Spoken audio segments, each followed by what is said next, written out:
La ciudad sin nombre.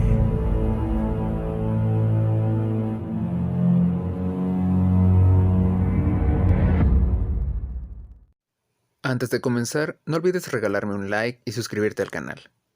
Eso es de gran ayuda. De antemano, muchas gracias.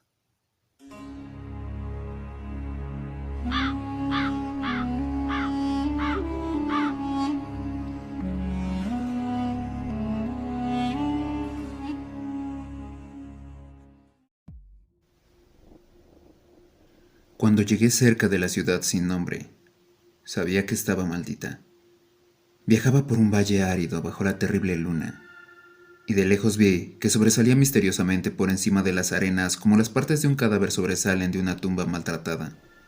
El miedo hablaba desde las erosionadas piedras de esta vetusta superviviente del diluvio, de esta bisabuela, de la más antigua pirámide. Y una aura imperceptible me repelía y me invitaba a alejarme de los secretos antiguos y siniestros que ningún hombre debería ver, y ningún otro hombre se había atrevido a ver. Remota, en el desierto de Arabia, se encuentra la ciudad sin nombre, ruinosa y desmembrada, con sus bajos muros semienterrados en las arenas de incontables años. Debió de ser, por lo tanto, antes de que se colocaran las primeras piedras de Memphis, mientras que los ladrillos de Babilonia todavía no se habían cocido.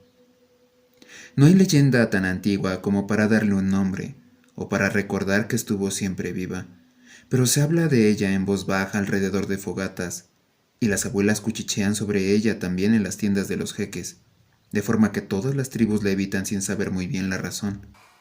Esta fue la ciudad con la que el poeta loco Abdul al-Hazred soñó la noche antes de cantar su dístico inexplicable: que no está muerto lo que yace eternamente, y con nuevos eones, incluso la muerte puede morir.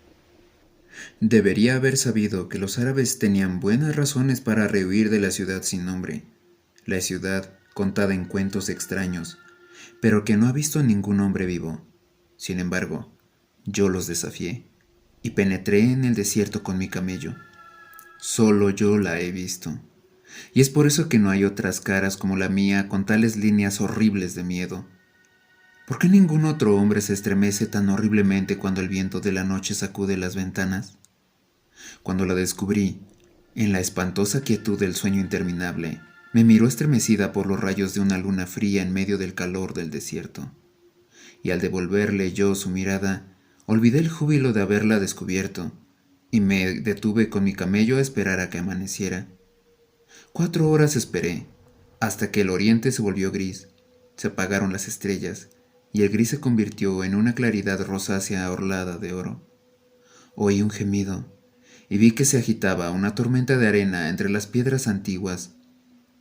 Aunque el cielo estaba claro y las vastas extensiones del desierto permanecían en silencio. Y de repente, por el borde lejano del desierto, surgió el canto resplandeciente del sol, a través de una minúscula tormenta de arena pasajera, y en mi estado febril imaginé que de alguna remota profundidad brotaba un estrépito de música metálica, saludando al disco de fuego, como Memnon lo saluda desde las orillas del Nilo. Y me resonaban los oídos, y me bullía la imaginación, mientras conducía mi camello lentamente por la arena hasta aquel lugar innominado, lugar que, de todos los hombres vivientes, únicamente yo he llegado a ver. Y vagué entre los cimientos de las casas y de los edificios sin encontrar relieves ni inscripciones que hablaran de los hombres, si es que fueron hombres, los que habían construido esta ciudad y la habían habitado hacía tantísimo tiempo.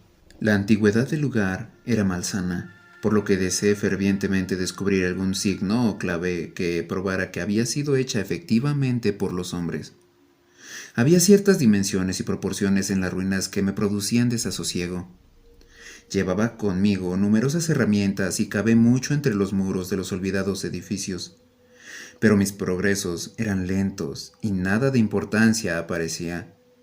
Cuando la noche y la luna volvieron otra vez, el viento frío me trajo un nuevo temor, de forma que no me atreví a quedarme en la ciudad. Y al salir de los antiguos muros para descansar, una pequeña tormenta de arena se levantó detrás de mí, soplando entre las piedras grises, a pesar de que brillaba la luna y casi todo el desierto permanecía inmóvil.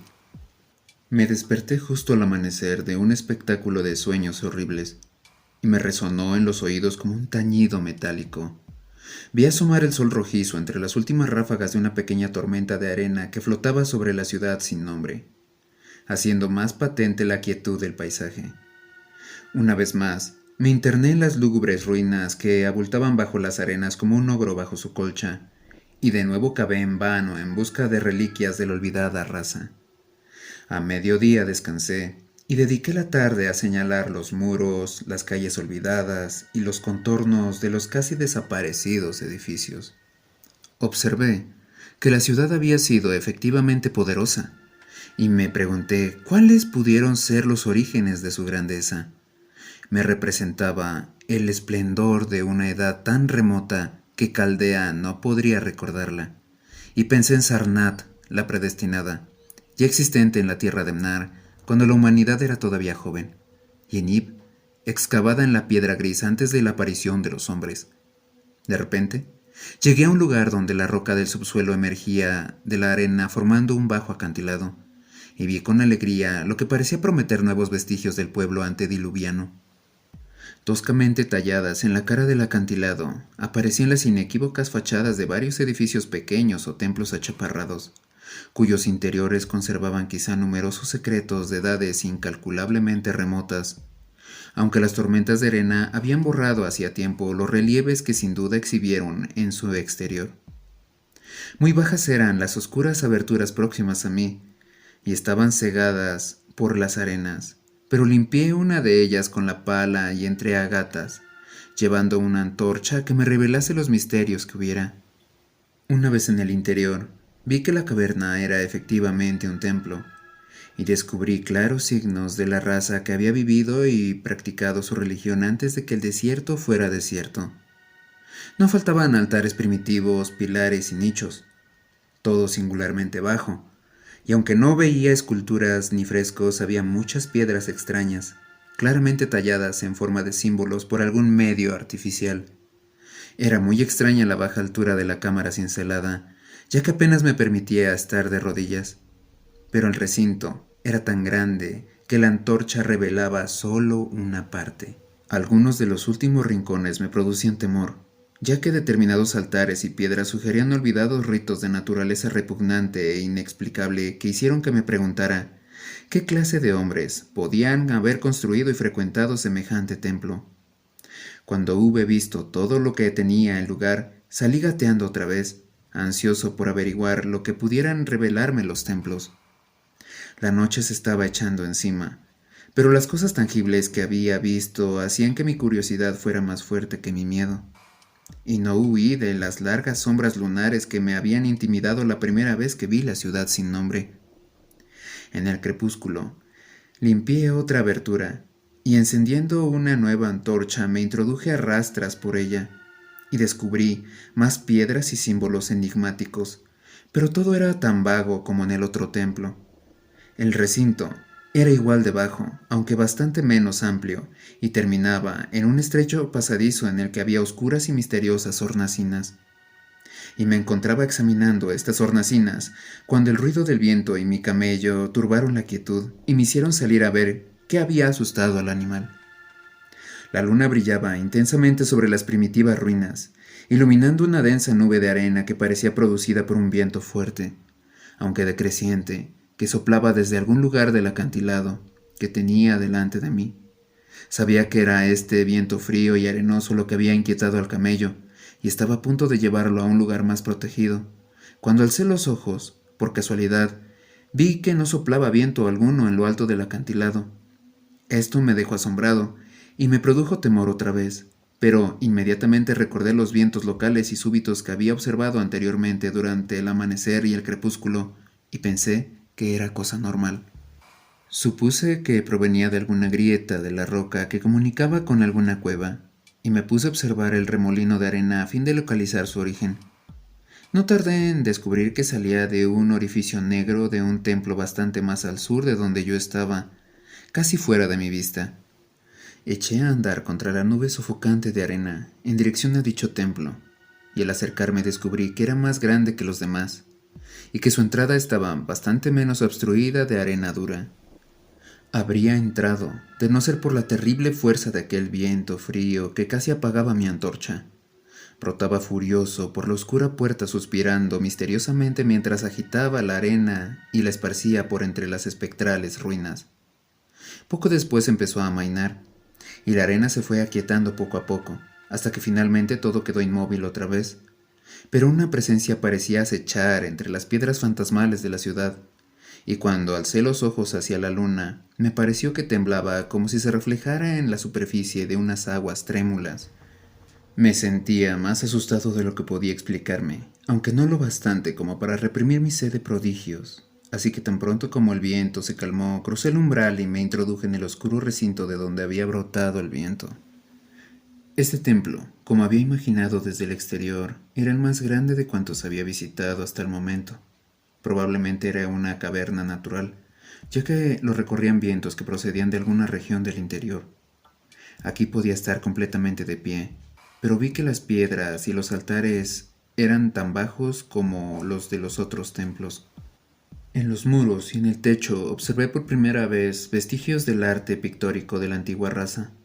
Curiosas rayas onduladas hechas con una pintura que casi se había borrado o descascarillado.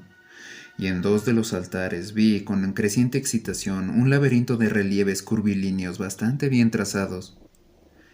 Al alzar en lo alto la antorcha, me pareció que la forma del techo era demasiado regular para que fuera natural, y me pregunté, ¿qué prehistóricos escultores habrían trabajado en este lugar? Su habilidad técnica debió de ser inmensa. Luego, una súbita llamarada de la caprichosa antorcha me reveló lo que había estado buscando: el acceso a aquellos abismos más remotos de los que brotó el inesperado viento.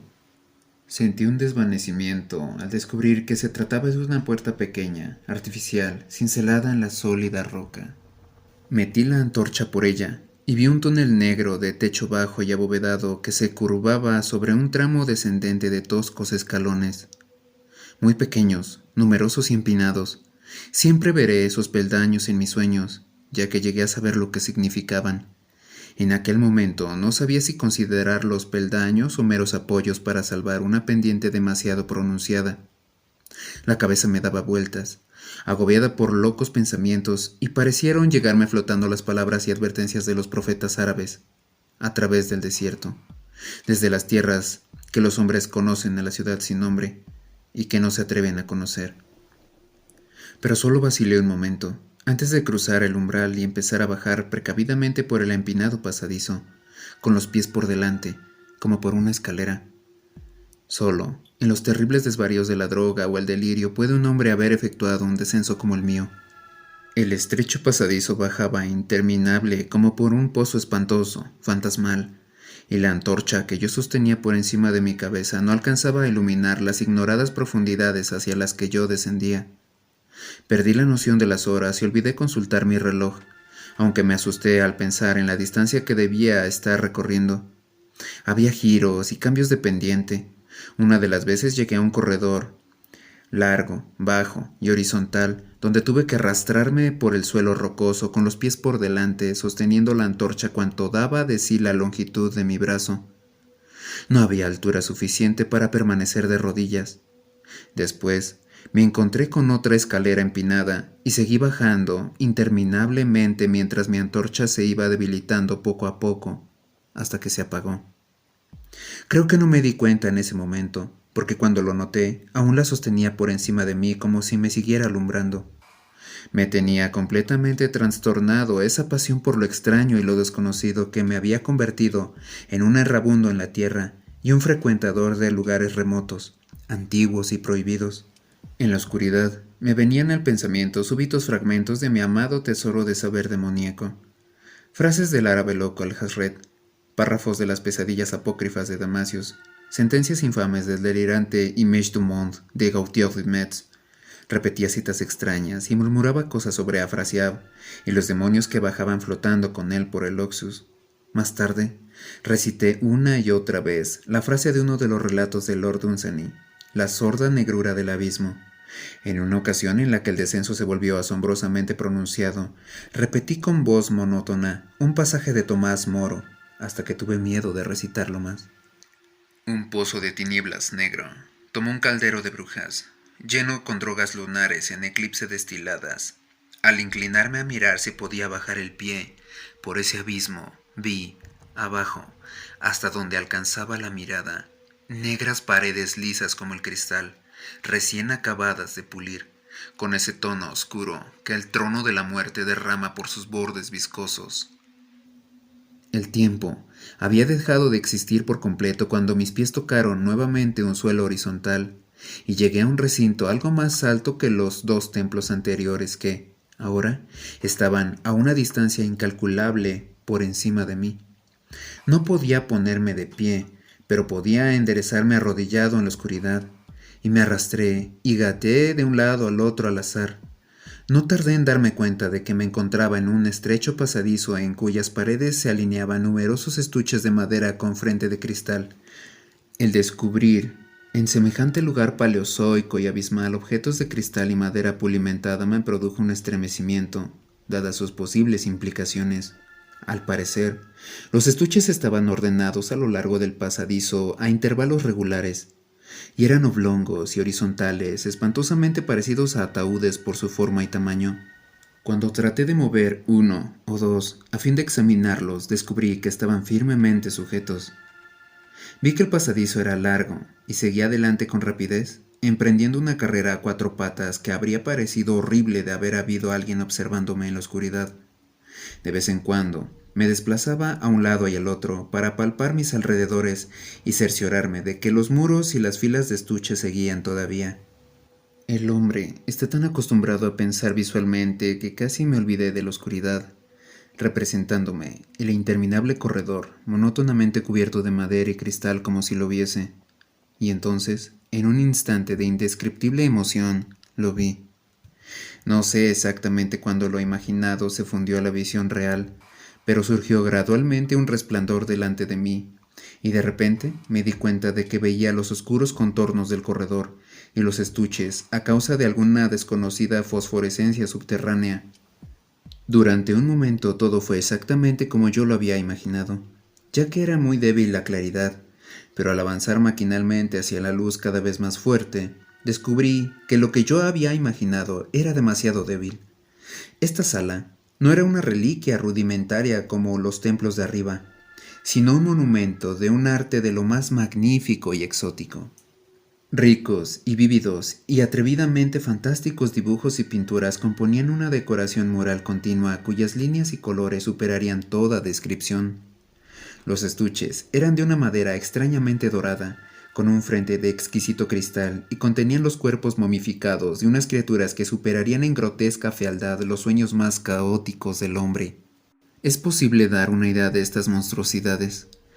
Eran de naturaleza reptil, con unos rasgos corporales que unas veces recordaban al cocodrilo, otras a la foca, pero más frecuentemente a seres que el naturalista y el paleontólogo no han conocido jamás. Tenían más o menos el tamaño de un hombre bajo, y sus extremidades anteriores estaban dotadas de unas zarpas delicadas claramente parecidas a las manos y los dedos humanos. Pero lo más extraño de todo eran sus cabezas, cuyo contorno transgredía todos los principios biológicos conocidos. No hay nada a lo que aquellas criaturas se pueda comparar con propiedad. Fugazmente, pensé en seres tan diversos como el gato, el perro dogo, el mítico sátiro y el ser humano. Ni el propio Júpiter tuvo una frente tan enorme y protuberante. Sin embargo, los cuernos, la carencia de nariz y la mandíbula de caimán le situaba fuera de toda categoría establecida. Durante un rato dudé en la realidad de las momias, casi inclinándome a suponer que se trataba de ídolos artificiales, pero no tardé en convencerme de que eran, en efecto, especies paleógenas que habían existido cuando la ciudad sin nombre estaba viva. Como para rematar el carácter grotesco de sus naturalezas, la mayoría estaba suntuosamente vestidas con tejidos costosos y lujosamente cargadas de adornos de oro, joyas y metales brillantes y desconocidos. La importancia de estas criaturas reptiles debió de ser inmensa, ya que estaban en primer término entre los extravagantes motivos de los frescos que decoraban las paredes y los techos. El artista las había retratado con inigualable habilidad en su propio mundo, en el cual tenían ciudades y jardines trazados según sus dimensiones, y no pude por menos de pensar que su historia representada era alegórica, revelando quizá el progreso de la raza que las adoraba. Estas criaturas, me decía, debían de ser para los habitantes de la ciudad sin nombre lo que fue la loba para Roma, o los animales totémicos para una tribu de indios. Siguiendo esta teoría, pude descifrar someramente una épica asombrosa de la ciudad sin nombre, la crónica de una poderosa metrópoli costera que gobernó el mundo antes de que África surgiera de las olas, y de sus luchas cuando el mar se retiró y el desierto invadió el fértil valle que las mantenía. Vi sus guerras y sus triunfos, sus tribulaciones y derrotas, y después su terrible lucha contra el desierto, cuando miles de sus habitantes, representados aquí alegóricamente como grotescos reptiles, se vieron empujados a abrirse camino hacia abajo, excavando la roca de alguna forma prodigiosa, en busca del mundo del que les habían hablado sus profetas. Todo era misteriosamente vívido y realista, y su conexión con el impresionante descenso que yo había efectuado era inequívoco. Incluso reconocía los pasadizos. Al avanzar por el corredor hacia la luz más brillante, vi nuevas etapas de la épica representada, la despedida de la raza que había habitado la ciudad sin nombre y el valle hacía unos 10 millones de años, la raza cuyas almas se negaban a abandonar los escenarios que sus cuerpos habían conocido durante tanto tiempo, en los que se habían asentado como nómadas durante la juventud de la tierra, tallando en la roca virgen aquellos santuarios en los que no habían dejado de practicar sus cultos religiosos. Ahora que había más luz, pude examinar las pinturas con más detenimiento, y recordando que los extraños reptiles debían de representar a los hombres desconocidos, pensé en las costumbres imperantes en la ciudad sin nombre. Había muchas cosas inexplicables. La civilización, que incluía un alfabeto escrito, había llegado a alcanzar, al parecer, un grado superior al de aquellas otras inmensamente posteriores de Egipto y de Caldea, aunque noté omisiones singulares. Por ejemplo, no pude descubrir ninguna representación de la muerte o de las costumbres funerarias, salvo en las escenas de guerra y de violencia o de plagas. Así que me preguntaba, ¿por qué esa reserva respecto a la muerte natural? Era como si hubieran abrigado un ideal de inmortalidad como una ilusión esperanzadora. Más cerca del final del pasadizo había pintadas escenas de máximo exotismo y extravagancia, vistas de la ciudad sin nombre que ahora contrastaban por su despoblación y su creciente ruina, de un extraño y nuevo reino paradisiaco hacia el que la raza se había abierto camino con sus cinceles a través de la roca. En estas perspectivas, la ciudad y el valle desierto aparecían siempre a la luz de la luna, con un halo dorado flotando sobre los muros derruidos y medio revelando la espléndida perfección de los tiempos anteriores, espectralmente insinuada por el artista. Las escenas paradisiacas eran casi demasiado extravagantes para que resultaran creíbles, retratando un mundo oculto de luz eterna, lleno de ciudades gloriosas y de montes y valles etéreos. Al final, me pareció ver signos de un anticlímax artístico. Las pinturas se volvieron menos hábiles y mucho más extrañas, incluso que las más disparatadas de las primeras. Parecían reflejar una lenta decadencia de la antigua estirpe, a la vez que una creciente ferocidad hacia el mundo exterior del que les había arrojado al desierto. Las formas de las gentes, siempre simbolizadas por los reptiles sagrados, parecían ir consumiéndose gradualmente, aunque su espíritu, al que mostraban flotando por encima de las ruinas bañadas por la luna, aumentaba en proporción. Unos sacerdotes flacos, representados como reptiles con atuendos ornamentales, maldecían el aire de la superficie y a cuantos seres lo respiraban. En una terrible escena final se veía a un hombre de aspecto primitivo, quizá un pionero de la antigua Erem, la ciudad de los pilares, en el momento de ser despedazado por los miembros de la raza anterior. Recuerdo el temor que la ciudad sin nombre inspiraba a los árabes y me alegré de que más allá de este lugar, los muros grises y el techo estuviesen desnudos de pinturas. Mientras contemplaba el cortejo de la historia mural, me fui acercando al final del recinto de techo bajo, hasta que descubrí una entrada de la cual subía la luminosa fosforescencia. Me arrastré hasta ella y dejé escapar un alarido de infinito asombro ante lo que había al otro lado, pues en vez de descubrir nuevas cámaras más iluminadas, me asomé a un ilimitado vacío de uniforme resplandor, como supongo que se vería desde la cumbre del monte Everest, al contemplar un mar de bruma iluminada por el sol. Detrás de mí había un pasadizo tan angosto que no podía ponerme de pie. Delante tenía un infinito de subterránea refulgencia. Del pasadizo al abismo descendía un pronunciado tramo de escaleras, de peldaños pequeños y numerosos, como de los oscuros pasadizos que había recorrido, aunque unos pies más abajo los ocultaban los vapores luminosos. Abatida contra el muro de la izquierda, había abierta una pesada puerta de bronce, increíblemente gruesa y decorada con fantásticos bajorrelieves, capaz de aislar todo el mundo interior de luz si se cerraba. Respecto de las bóvedas y pasadizos de roca, miré los peldaños y de momento me dio miedo descender por ellos. Tiré de la puerta de bronce, pero no pude moverla. Luego me tumbé boca abajo en el suelo de losas, con la mente inflamada de prodigiosas reflexiones que ni siquiera el mortal agotamiento podía disipar. Mientras estaba tendido, con los ojos cerrados y pensando libre, me volvieron a la conciencia muchos detalles que había observado de pasada en los frescos con un significado nuevo y terrible. Escenas que representaban la ciudad sin nombre en su esplendor, la vegetación del valle que la rodeaba, y las tierras distantes con las que sus mercaderes comerciaban. La alegoría de las criaturas reptantes me desconcertaba por su universal distinción, y me asombraba que se conservase con tanta insistencia en una historia de tal importancia.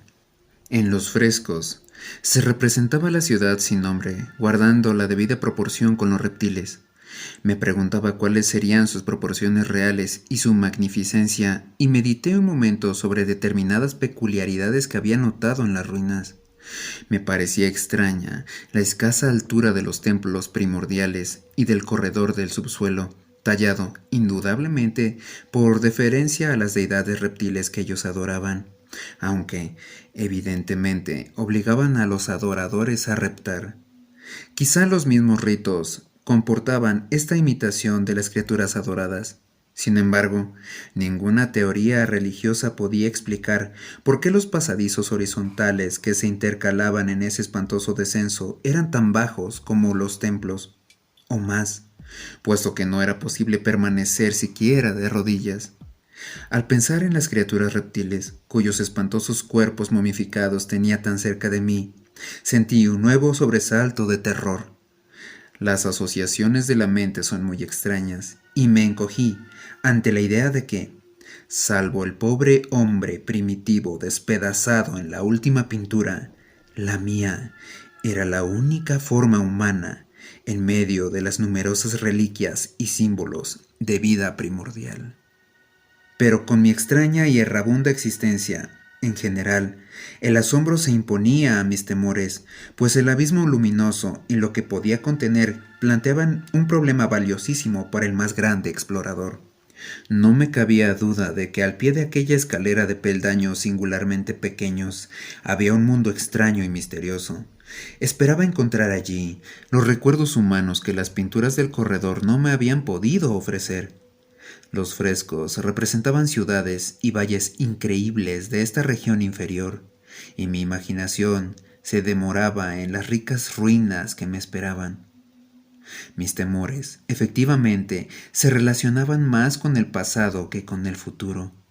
Ni siquiera el horror físico de mi situación en aquel angosto corredor de reptiles muertos y frescos antediluvianos, millas por debajo del mundo que yo conocía, y ante ese otro mundo de luces y brumas espectrales, podía compararse con el miedo que sentía ante la abismal antigüedad del escenario y de su espíritu.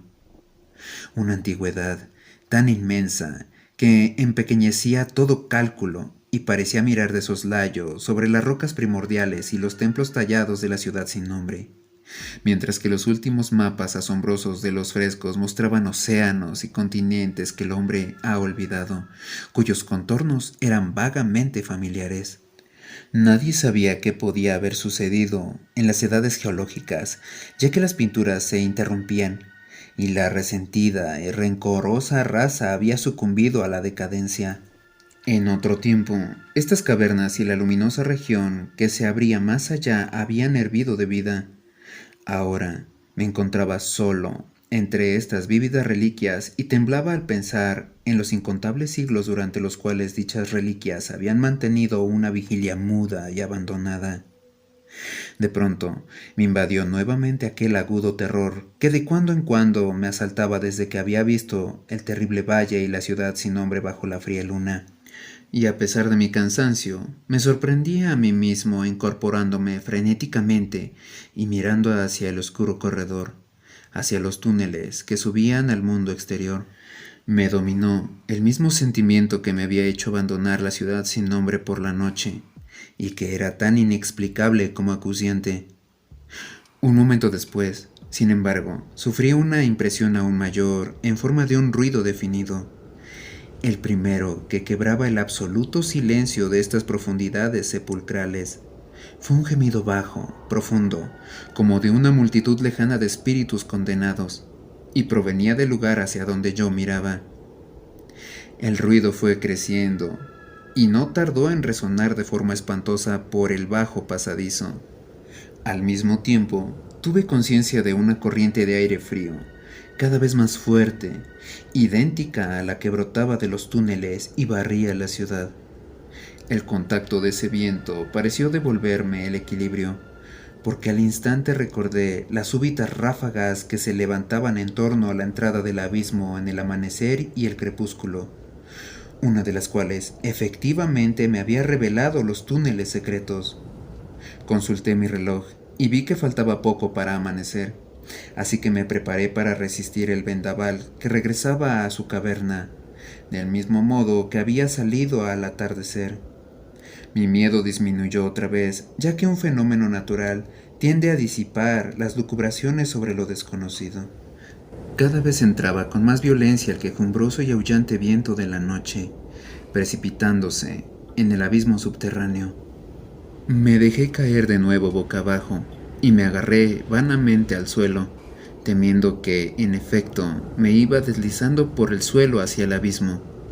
Me asaltaron 1000 nuevos terrores imaginarios. La malignidad de aquella corriente despertó en mí increíbles figuraciones. Una vez más, me comparé, con un estremecimiento, a la única imagen humana del espantoso corredor, al hombre despedazado por la desconocida raza, porque los zarpazos demoníacos de los torbellinos parecían contener una furia vindicativa, tanto más fuerte cuanto me sentía casi impotente. Cerca del final, creo que grité frenéticamente, casi enloquecido. Si fue así, mis gritos se perdieron en aquella babel infernal de espíritus aulladores. Traté de retroceder arrastrándome contra el torrente invisible y homicida, pero no podía afianzarme siquiera, y seguía siendo arrastrado lenta e inexorablemente hacia el mundo desconocido. Por último, me debió de trastornar la razón, y empecé a balbucear una y otra vez aquel inexplicable dístico del árabe loco, Abdul al-Hazred, que soñó con la ciudad sin nombre. Que no está muerto lo que yace eternamente, y con nuevos eones incluso la muerte puede morir. Solo los ceñudos y severos dioses del desierto saben lo que ocurrió en realidad.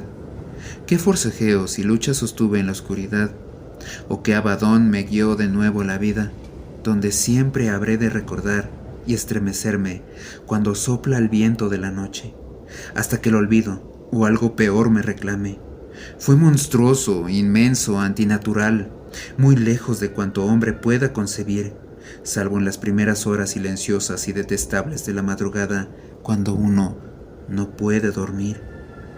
Ya he anticipado que la furia del viento era infernal, cacodemoníaca, y que sus voces eran espantosas a causa de alguna perversidad reprimida durante eternidades de desolación.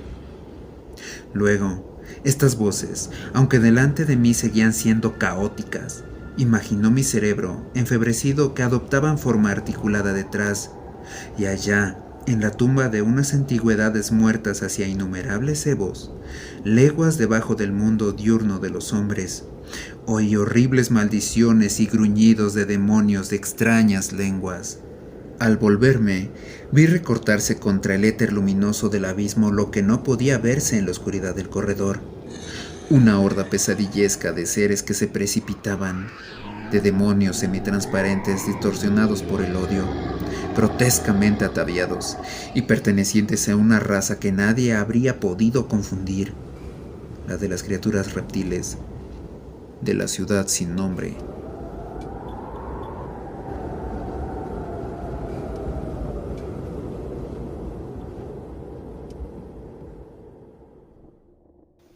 Cuando se calmó el viento, me envolvió la negrura más absoluta de las entrañas de la tierra, porque detrás de la última de las criaturas, la gran puerta de bronce se cerró de golpe con un estruendo ensordecedor de música metálica, cuyos ecos ascendieron hasta el mundo distante para saludar al sol naciente, como lo saluda Memnon desde las orillas del Nilo.